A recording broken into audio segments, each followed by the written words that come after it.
Welcome to Food Fight Friday at the Aid Station, presented by Seven Summit Snacks. I'm Jason Bahamundi, and I'm being joined by my co-host and founder of Community Trail Running, Adam Lee. Today, we're going to make you laugh while making hard decisions on which food to eat, which to toss, and which to carry. How you doing, buddy? I'm great, Jason. Happy Friday. How are you? I am fantastic. We made it, as most people will say. We made it to Mm-hmm. Friday, so I'm excited to be here. I'm thrilled. Today we have another guest for our show, Val Porter, who will be joining us. She's in the Pittsburgh area, so as you can imagine, I've been spending the last 2 weeks researching Pittsburgh foods to come up with some ideas on what to present to her. It'll Deep in the hopefully, library archives. yeah, moving things around. I spelled Pittsburgh wrong the first time, so it took me to a whole different area It's before a I hard knew it. word. It's over 6 letters. Like on this show, that's getting up there. So We're in big trouble. By the way, so I live in Thousand Oaks, and one of the funniest things is when you have the map directions on and it reads to you, and the road that we live on is Thousand Oaks Boulevard. So Siri reads it to you. She goes, "Make a left turn on 1000 Oaks Boulevard." Every time she says it, I don't know why, but I end up in tears practically from laughing. It's so stupid. it's right up your alley, I guess. Of course. So let's bring Val on. Let's see what she decides to do. I'm going to give her the scenario in which the aid station is happening. And oh, by the way, she's going to be crewing at a 100 miler tomorrow. So who knows? Maybe this is some good training practice for her decision making tomorrow. Right, her mind is going to be right in the game. This is perfect. It's perfect. Hey, Val, how are you? I'm good. How are you guys? Fantastic. Yes, So thanks Adam, for coming on, Val. thanks for joining the absurdity. Adam normally has a funny hat on. Today, you're joining us with some funny headwear. It's almost St. Patty's. We're just trying to be festive. Are you going to keep that on for the next 3 days? I think so. Yeah. If you're not crewing and pacing and looking like a goofball at a 100-miler, what are you doing? You're doing it wrong. Yeah. Speaking of which, I know, Adam, it wasn't 100 miles, but you just got back from Moab Run the Rocks. Congratulations on that feat, that accomplishment. Thank you. It was super fun to run in the desert and get out of the snow for a little bit. Any chance any of the foods we have discussed on any of our previous Food Fight Fridays an option at any of the aid stations? I don't think there's a very good chance. We've talked about so much, though, that maybe there was something because they had a lot. No bowls of sauerkraut and baked beans laying around? Just dill pickle juice is about the closest. That's right. That's right. What are you guys bringing tomorrow, Val? What's your runner's food of choice? We're really big on Rice Krispie treats. That's kind of like it's become the home style. The home style has the extra marshmallows. You can't beat it. It's really good, especially now that it's getting warmer. We're in the Pittsburgh area, so it can be pretty chilly in the winter. And a hard Rice Krispie treat, when you bite into that, like if it's frozen out, not so good. So they should be nice and mushy tomorrow. I think we're in like the mid 60s, lower 60s for the day. For race day, it's been pretty dry. We might get a little rain. It's going to be perfect. So yeah, some Rice Krispie treats, some ramen noodles, some cereal in plastic baggies, and lots of candy. Sounds like your runner is in good hands. I don't know if I can say the same about you, but Jason's got some choices for you. Yeah, there's some choices. Oh boy. So the scenario we're going to set up is just going to 60-degree weather in the a Pittsburgh wooded area. You're at mile 80 of this 100-mile race, and you pull up to the aid station, and your choices of which food to eat, which to toss, and which to carry are a Primanti sandwich, Primanti Brothers sandwich, meats, cheese, coleslaw, and fries. Pierogies, these are filled with potato and cheese, or gobs. And from my research, it seems that they are 2 chocolate cakes with icing in between them, and they seem to be like the size of a cookie. So you could just pop them in like aspirin from what I'm gathering. Yes. So out of those 3 choices, which are you eating, which are you tossing, and which are you carrying? You got spoiled, Val. Wow. And what's really funny, like I am the pickiest eater. If you ask anybody, I live in Pittsburgh, but I wasn't born here and I wasn't raised here. So what's really funny is all this Pittsburghese stuff, and I don't like 90% of it. But this stuff I do. However, I will say this. I'm going to toss the Primanti sandwich because I don't like coleslaw.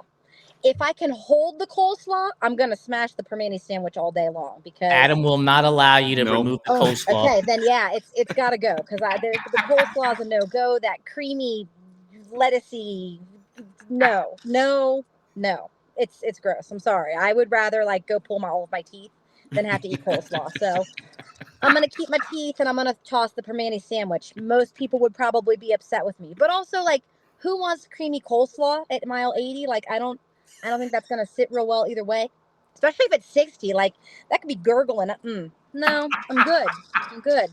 I'm gonna smash the pierogies, which there will be pierogies at this race tomorrow. There are pierogies at all of our races, and it's a staple. Like you can't do any better than that because they can even sit there for a while and get cold, and they're still good cold. But Yep. if they're sitting there in the pan, give them to me. That's when I did my 50K in October. We smashed some pierogies at every aid station we could. And I'm going to take the gob with me. I'm going to hope that it doesn't squeeze out because those can get kind of messy. But the gob's going to come with me and we're going to nibble on that as we pitter patter around. Fantastic. Right? Kind of nailed it, I think. I gotta say this though. Like you said, you're a picky eater, but if I recall correctly, during the Easter show, you said you would eat the Cadbury cream egg. I'm like, come on. I love Cadbury cream. I mean, it's 99% sugar. Maybe Sugar. that's why. You know, it's just the sugar. Yeah. I actually ate one after my long run the other day. I was like, ooh, I could really, I need some sugar to like pep me back up. And I had a Cadbury cream egg. The whole vision of that thing just skeeves me out, man. I can't get past the idea of that thing looking like an egg. I'm sorry. Okay, now I know if Jason and I are running one-on-one, what I'm going to be showing off to him. Right? Whip the eggs out. Well, you gotta Yeah. kind of like put it in your hand and make it warm first, because then it gets mushy and melty. Oh. Yeah, it'll splatter a little bit. Terrible. I feel like those eggs, I can feel the sugar in my eyes when I eat them. It's like my eyes get itchy. Like, oh my God. It's so good, but it's so sugary. It's diabetes in a little aluminum wrapper. They're coming out. They'll be out here in the grocery stores real soon if they're not out there already, I'm guessing. We've had them for like 2 months. So my husband, every time he comes home from the store, brings me a 5-pack. All right, It's Adam. dessert night. You know, House. we're both endurance athletes. We need to make sure we're getting enough carbs in. So we try to eat something desserty, before bed. And I have a Cadbury cream egg before bed too. Why not just get Fun Dip? That's also 90% sugar, and it's a lot nicer looking. Yeah, but a Cadbury cream egg is like 2 bites and you're done. I don't need any silverware. I don't need any utensils. I don't need any dippers. I can just plop it in my mouth. That's what she said. Val's efficient. Plop it on in my mouth. Yeah, the idea, like when we were kids, they sold Fun Dip, which is just pure sugar, right? And they're like, here, go ahead, kid. And then the parents would be like, why are you running around like a crazed animal? I don't know, Mom. You just gave me, 7 pounds of sugar. I mean, I don't know about you guys, but I also sometimes you could technically like get rid of the utensil and just dump it in your mouth. We used to do that when we were younger too. Or we would 100%. snort lines of it. We would pretend. Why? Who does that? Like I'm a drug addict, when I'm 10 years old, snorting lines of Fun Dip. Sure. You and Al Pacino and Scarface, you got it all over Yeah. your face. Have you ever done Fun Dip if you haven't taken it in your eye? Like... Is it really fun if it's not fun? All right, Adam, you got to make choices. Primanti Brothers sandwich, pierogies, and gobs. So, provided that I'm in good enough shape there, I love coleslaw and I love rolling the dice, Val. So I'm slamming that sandwich right away. I'm taking the pierogies with me because if I can keep eating and it's 80 miles in, then the better off I am. And I'll pitch the sweets just because usually by that point I'm kind of done with sugar. But that would be how I would line it up. And you, Jay? You were so close to getting it right. I am No. I always get it right, but go ahead. I am absolutely housing that sandwich. I love coleslaw, and it has French fries to it. Come on now. That's like calories are just going to get me the next 20 miles. I am getting rid of the pierogies because there's cheese in them, and that could be a real big problem in those last 20 miles. And then I am taking the gobs with me because when I looked at them, they reminded me of Little Debbie oatmeal cream pie sandwiches. And we just bought a box last night, and so maybe it's recency bias, but you know what? I'm taking the gobs with me, and I'm just going to snack on them for the next 20 miles. And that's the right answer, folks. No, your I will choices were tell so you- poor that you knocked Val's lights out. Sorry, Val. No, I will tell you too, a lot of the pierogies just come with potatoes in them. Like a lot of them don't really have cheese. It's just potato filling. Yeah, but you didn't And listen to the that's- rules. I know, I'm just The saying. announcement was potatoes and in cheese. real Pittsburgh area, and I'm at work right now, and it's a fish fry, so we have pierogies, and they just have potatoes in them. I'm just saying. But what makes your Primanti sandwich better is it's always on like a really good fresh Italian bread, so it's just soft. It like melts in your mouth, and it's fresh cut fries, and Oh, I'm drooling over here. Literally it's worth drooling. it's worth a trip. Pittsburgh's not a bad place to visit. We've We'll got make- some fun races. We'll put it on the Run, Try, Bike itinerary of places to visit here real soon. We're going to be traveling the globe anyway. All this sponsorship money that's coming raining down from the heavens. Right? Could rename the ballpark Run, Try, Bike Ballpark. It'd be great. Why not? Why not? I feel like I know a guy who knows a guy. We'll figure it out. Yes. And if you're snorting Fun Dip, then you definitely know a guy that knows a guy. Yes. You got it.